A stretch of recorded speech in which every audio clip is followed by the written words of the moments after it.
नमस्कार दोस्तों, स्वागत है आपका अपने यूट्यूब चैनल एसआर स्टडी पर। दोस्तों, आज से हम हमारे चैनल पर प्राचीन भारत के इतिहास की एक सीरीज शुरू करने जा रहे हैं। जी हाँ दोस्तों, ये टॉपिक आरएस, सब इंस्पेक्टर और आने वाली सभी प्रतियोगी परीक्षाओं के लिए अत्यंत ही महत्वपूर्ण साबित होंगे। दोस्तों, हस्तलिखित नोट्स के माध्यम से आपको व्याख्या सहित तैयारी करवाई जाएगी। प्रत्येक टॉपिक हम विस्तार से क्लियर करेंगे।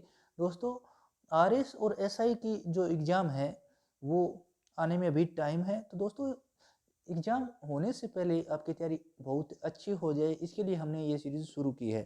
दोस्तों, ये टॉपिक है सभी एग्जाम की दृष्टि से अत्यंत ही महत्वपूर्ण रहेंगे। दोस्तों, आज का हमारा टॉपिक रहेगा सिंधु घाटी सभ्यता। सिंधु घाटी सभ्यता के बारे में हम इस वीडियो में विस्तार से जानेंगे। दोस्तों, सभी टॉपिक आपको हस्तलिखित नोट्स के माध्यम से उपलब्ध करवाए जाएंगे। तो दोस्तों, चलते हैं आज के वीडियो पर। दोस्तों, वीडियो पर जाने से पहले अगर आप हमारे चैनल पर नए तो चैनल को सब्सक्राइब करें और बेल आइकन को जरूर दबा दें ताकि आने वाले सभी वीडियो आप तक तुरंत पहुंच के और आपकी तैयारी अच्छे से चलती रहे। सबसे पहले हम बात करेंगे भारत के इतिहास का कालक्रम। जी हाँ दोस्तों, सबसे पहले हम यही जानेंगे भारत के इतिहास का कालक्रम।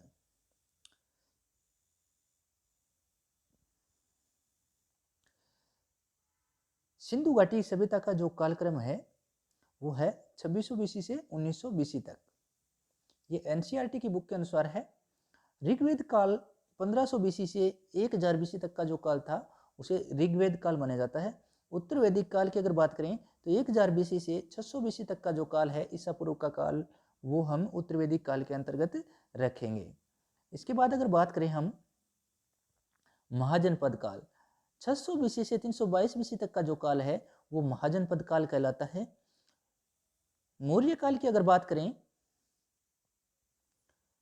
322 बीसी से 185 बीसी तक का जो काल है वो मौर्य काल कहलाता है।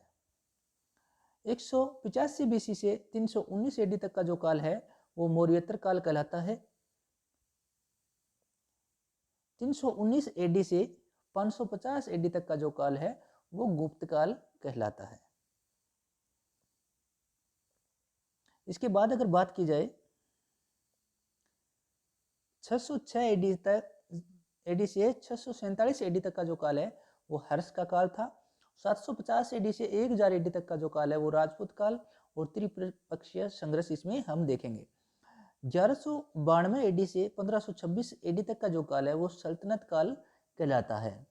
इसके बाद अगर बात करें 1526 एडी से 1707 या 1857 की क्रांति तक का जो काल है वो मुगल काल कहलाता है।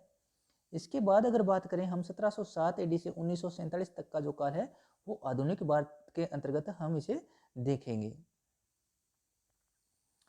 अब हम बात करेंगे हमारे टॉपिक पर सिंधु घाटी सभ्यता। सबसे पहले हम बात करेंगे सिंधु घाटी सभ्यता के बारे में। विश्व की प्राचीनतम सभ्यताओं में से एक है। मेसोपोटामिया की जो सभ्यता है वो विश्व की सबसे प्राचीनतम सभ्यता है।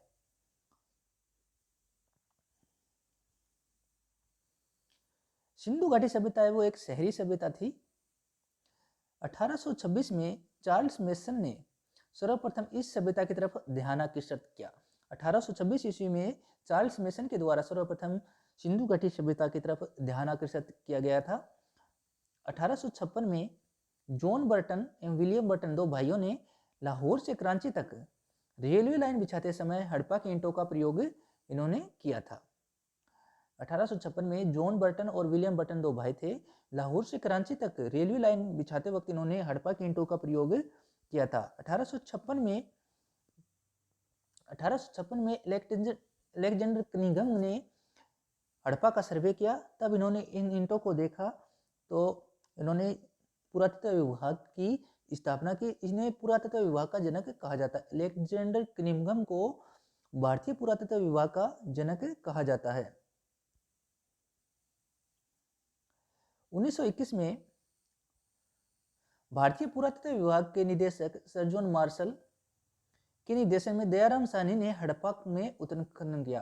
दोस्तों, हड़प्पा का जो उत्खनन है वो 1921 में दयाराम साहनी के द्वारा सर जॉन मार्शल के निर्देशन में किया गया था। इसके बाद अगर बात करें हम 1922 में राखालदास बनर्जी ने मोहनजोदड़ो में उत्खनन कार्य किया। मोहनजोदड़ो का जो उत्खनन कार्य है वो राखालदास बनर्जी के द्वारा सन 1922 में किया गया था। सर्जन मार्शल ने इस सभ्यता का नाम सिंधु घाटी सभ्यता रखा, क्योंकि प्रारंभ में जो सभी स्थल खोजे गए थे वो सिंधु नदी एवं उसकी सहायक नदियों के किनारे स्थित थे। इतिहासकार पिगट मोदे ने मोहनजोदड़ो और हड़प्पा को सिंधु घाटी सभ्यता की जुड़वा राजधानी कहा है। दोस्तों कई एग्जाम में पूछा जाता है कि सिंधु घाटी सभ्यता की जुड़वा राजधानी किसने कहा था, तो दोस्तों पिगट मोदे ने कहा था मोहनजोदड़ो और हड़प्पा को सिंधु घाटी सभ्यता की जुड़वा राजधानी कहा था। अगर इसके काल की बात करें, इसका काल है सिंधु घाटी सभ्यता का वो 2600 बीसी से 1900 BC according to new NCERT. NCERT के अनुसार इसका जो काल है वो 2600 बीसी से 1900 बीसी तक माना गया है। और सारगोन के अभिलेख की अगर बात की जाए, सारगोन का अभिलेख है वो अफगानिस्तान से प्राप्त हुआ था। तो दोस्तों इसके अनुसार अगर बात की जाए तो 3250 से 2750 बीसी तक इसका काल माना गया है। अब अगर विस्तार की बात करें, यह विश्व की सबसे बड़ी सभ्यता थी, 13 लाख वर्ग किमी में फैली हुई है और त्रिभुजाकार रूप में फैली हुई है। अब अगर बात करें इसके क्षेत्रों की, तो उत्तर में अगर इसके विस्तार की बात करें तो मांडा चिनाब नदी के किनारे स्थित है मांडा।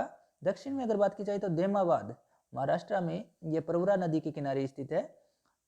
पूर्व में अगर बात की जाए तो आलमगीर तक यह फैली थी। आलमगीरपुर है वो हिडन नदी के किनारे स्थित है यूपी में। और पश्चिम में अगर बात की जाए तो सूत का गेडर बलूचिस्तान में है द्वास्क नदी के किनारे।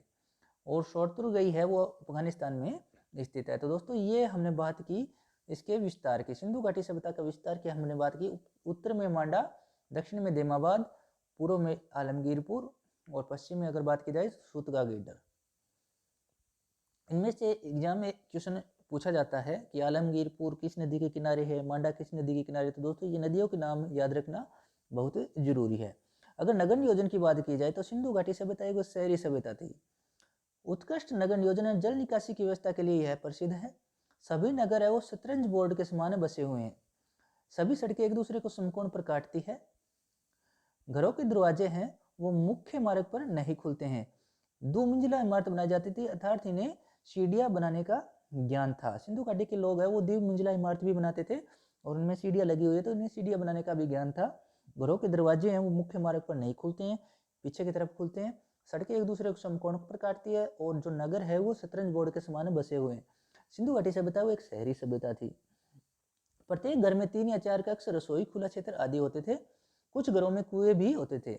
25 से 30 कमरों वाले सामुदायिक भवन भी हमें मिलते हैं। उत्कृष्ट जल निकासी व्यवस्था थी, सभी नालियों को ईंटों से ढका जाता था। तो ये हमने बात की सिंधु घाटी सभ्यता के विशेषताएं। सफाई है तो मुख्य मार्ग पर बड़े हॉल होते थे, कच्ची एवं पक्की ईंटों का प्रयोग करते थे। नगर 2 भागों में विभक्त था।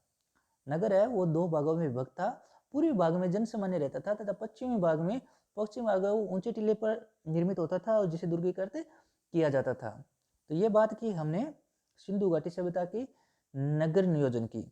ईंटों की साइज की अगर बात की जाए तो 4:2:1 के अनुपात में ईंटें होती थी। दोस्तों कई एग्जाम में पूछा जाता है, ये इंपॉर्टेंट फैक्ट है कि ईंटों की साइज क्या थी। तो दोस्तों 4:2:1 के अनुपात में ईंटें होती थी। नेक्स्ट अगर बात करें सिंधु घाटी सभ्यता की राजनीतिक स्थिति के बारे में, सिंधु सभ्यता की जो लिपि है उसे पढ़ने में अभी तक सफलता नहीं मिली है, इसलिए जानकारी का अभाव है। सिंधु घाटी सभ्यता की लिपि अभी तक पढ़ी नहीं गई है। सभ्यता संभवतः अगर माना जाए तो पुरोहित वर्ग के पास ही सत्ता रही होगी। ये माना जा सकता है कि पुरोहित वर्ग के पास ही सत्ता रही होगी। सामाजिक स्थिति की अगर बात की जाए तो सिंधु घाटी सभ्यता मात्र सत्तात्मक थी, संयुक्त परिवार रहे होंगे। सिंधु घाटी सभ्यता है वो मात्र सत्तात्मक थी। यहाँ से बड़ी मात्रा में मात्र देवी की मूर्तियां प्राप्त हुई है, इसलिए माना जा सकता है कि सिंधु सभ्यता मात्र सत्तात्मक थी। सिंधु सभ्यता के लोग शांति प्रिय लोग थे, क्योंकि यहाँ हथियार बहुत ही कम मात्रा में हमें मिलते हैं। लोग शाकाहारी व मांसाहारी होते थे। यहाँ से युग्मित समाधान के भी साक्ष्य हमें प्राप्त हुए हैं। युग्मित समाधान के साक्ष्य भी हमें यहाँ सिंधु घाटी सभ्यता से प्राप्त होते हैं, यानी लोथल से प्राप्त हुए हैं और कालीबंगा से भी हमें युग्मित समाधान के जो साक्ष्य है वो प्राप्त हुए हैं। एक स्थान से कुत्ते को व्यक्ति के साथ दफनाने के साक्ष्य भी हमें प्राप्त होते हैं। तो रोपड़ से दोस्तों हमें कुत्ते के साथ व्यक्ति के साथ कुत्ते को दफनाने के साक्ष्य भी हमें मिलते हैं, वो रोपड़ से मिलते हैं हमें सतलज नदी के किनारे। समाधान 3 प्रकार का होता था, जलाना, दफनाना और आंशिक समाधान। सिंधु घाटी सभ्यता के जो लोग हैं वो 3 प्रकार से समाधान करते थे, जलाना, दफनाना और आंशिक समाधान। अब आर्थिक स्थिति की अगर बात की जाए सिंधु घाटी सभ्यता की, कृषि आधारित अर्थव्यवस्था थी। सिंधु घाटी सभ्यता है वो कृषि आधारित अर्थव्यवस्था थी। कृषि उन्नत अवस्था में थी। प्रमुख फसलों की अगर बात की जाए तो गेहूं, जौ, मटर, चना, सरसों, रागी। गेहूं, जौ, चना, सरसों, मटर और रागी। बाजरे के साक्ष्य कम मिलते हैं। उत्तर हड़प्पा काल में चावल की खेती के साक्ष्य भी हमें देखने को मिलते हैं। लोथल से चावल के साक्ष्य हमें प्राप्त होते हैं। लोथल से चावल के साक्ष्य हमें प्राप्त होते हैं। रंगपुर से चावल की भूसी के साक्ष्य भी हमें प्राप्त होते हैं। दोस्तों इंपॉर्टेंट फैक्ट है, एग्जाम में पूछा जाता है कि चावल के साक्ष्य हमें कहाँ से प्राप्त होते हैं, तो लोथल से प्राप्त होते हैं। लोथल है भोगवा नदी के किनारे गुजरात में स्थित है। रंगपुर से हमें चावल की भूसी के साक्ष्य भी प्राप्त होते हैं। सिंचाई से हेतु नहरों के साक्ष्य भी हमें मिलते हैं। सारतुरगई ऑक्सस नदी से नहरों के साक्ष्य हमें मिलते हैं। अफगानिस्तान में हमें नहरों के साक्ष्य भी प्राप्त हुए हैं सारतुरगई से। धोलावीरा से कृत्रिम जलाशय के साक्ष्य हमें मिले हैं। अधिशेष उत्पादन होता था। घरेलू एवं विदेशी व्यापार होता था। बड़े नगर व्यापार के केंद्र होते थे। पशुपालन भी होता था। सिंधु घाटी सभ्यता के जो लोग हैं बैल, भैंस, बकरी, भेड़, खरगोश आदि प्रमुख पशु पालते थे। विदेशी व्यापार हेतु नावों का प्रयोग भी किया जाता था। दोस्तों तैयारी आपको हस्तलिखित नोट्स के माध्यम से करवाई जाएगी। आरएस और एसआई के लिए बहुत ही इंपॉर्टेंट नोट्स होंगे।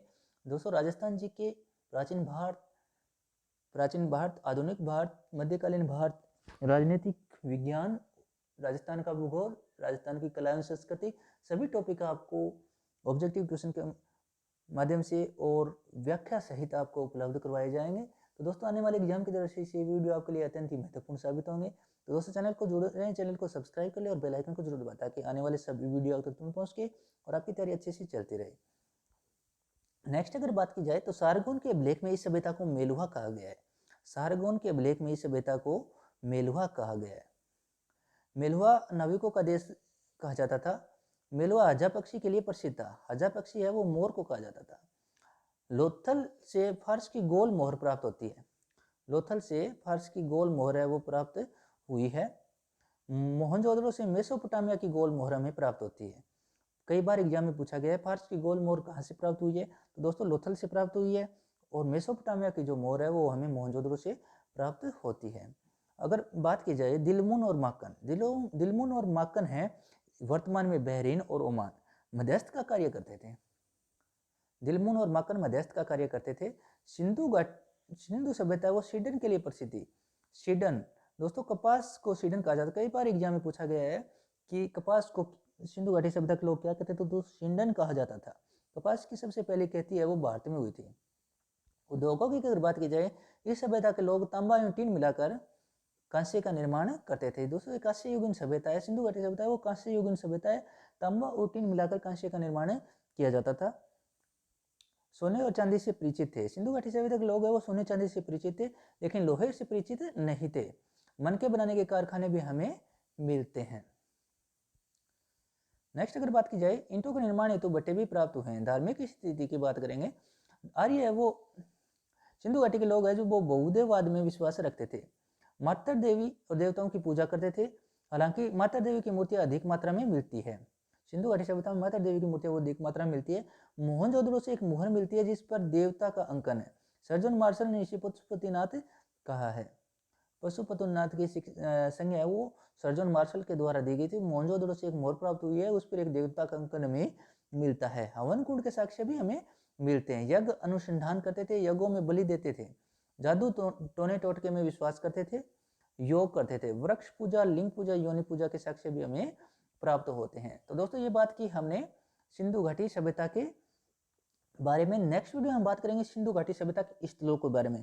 दोस्तों रोजाना आपको एक वीडियो उपलब्ध होगा। कल से हम राजस्थान जीके की भी सीरीज शुरू करने जा रहे हैं। तो दोस्तों चैनल से जुड़े रहें, चैनल को लाइक शेयर करें अपने दोस्तों के साथ। साथ में दोस्तों चैनल को सब्सक्राइब कर ले और बेल आइकन को जरूर दबाएं ताकि आने वाले सभी वीडियो आते तुरंत पहुंच के और आपकी तैयारी अच्छे से चलती रहे। धन्यवाद दोस्तों, जय हिंद।